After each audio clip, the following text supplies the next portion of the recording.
White হাউসে Ukraine যুদ্ধের ভবিষ্যৎ নিয়ে মুখোমুখি ডোনাল্ড ট্রাম্প, ভলোদিমির জেলেনস্কি এবং ইউরোপের শীর্ষ নেতারা। আর সেখানেই মার্কিন প্রেসিডেন্ট ট্রাম্প সরাসরি ফোন করলেন ভ্লাদিমির পুতিনকে। জানালেন তিনি এবার বসতে চান রুশ প্রেসিডেন্ট আর জেলেনস্কিকে সঙ্গে নিয়ে। তবে সে বৈঠক কবে, কোথায় হবে তা এখনও ঠিক হয়নি। ওয়াশিংটনে হোয়াইট হাউসে ইউক্রেন যুদ্ধ নিয়ে ঐতিহাসিক বৈঠক, যেখানে ইউক্রেনের প্রেসিডেন্ট ভলোদিমির জেলেনস্কি, মার্কিন প্রেসিডেন্ট ডোনাল্ড ট্রাম্প এবং ইউরোপের 7 শীর্ষ নেতা বসেন এক টেবিলে। আর এ বৈঠকের এক পর্যায়ে হোয়াইট হাউস থেকে ট্রাম্প ফোন করেন ভ্লাদিমির পুতিনকে। সে আলাপে উঠে আসে জেলেনস্কি পুতিন বৈঠকের বিষয়। ট্রাম্প জানান প্রথমে হতে পারে রাশিয়া ও ইউক্রেনের প্রেসিডেন্টের দ্বিপাক্ষিক বৈঠক, পরে তার উপস্থিতিতে ত্রিপাক্ষিক আলোচনা।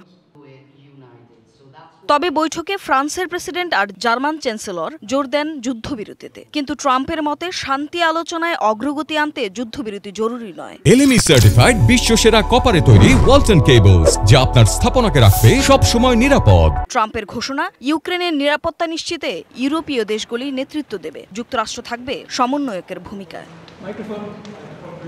ইউক্রেন যুদ্ধ শুরু হওয়ার পর থেকে সবচেয়ে বড় কূটনৈতিক উদ্যোগ এটি। জেলেনস্কি জানান তাদের এ বৈঠকে উঠে এসেছে সংবেদনশীল বিষয়, বিশেষ করে নিরাপত্তা নিশ্চয়তা। আর পুতিনের সঙ্গে সরাসরি আলোচনায় বসতে প্রস্তুত বলেও জানান জেলেনস্কি। বৈঠকের তারিখ ও স্থান এখনো ঠিক হয়নি, তবে আগামী 1 থেকে 1.5 সপ্তাহের মধ্যেই নিশ্চয়তার খসড়া তৈরি করবে তাদের আন্তর্জাতিক অংশীদাররা, জানান জেলেনস্কি।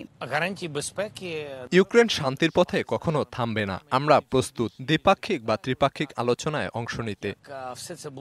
হোয়াইট হাউস থেকে শুরু হয় এই কূটনৈতিক তৎপরতা শেষ পর্যন্ত শান্তি নাকি নতুন দ্বন্দ্বের সূচনা ঘটাবে, এখন দেখার অপেক্ষায় পুরো বিশ্ব। Tumpa Tarafdar, DBC news desk.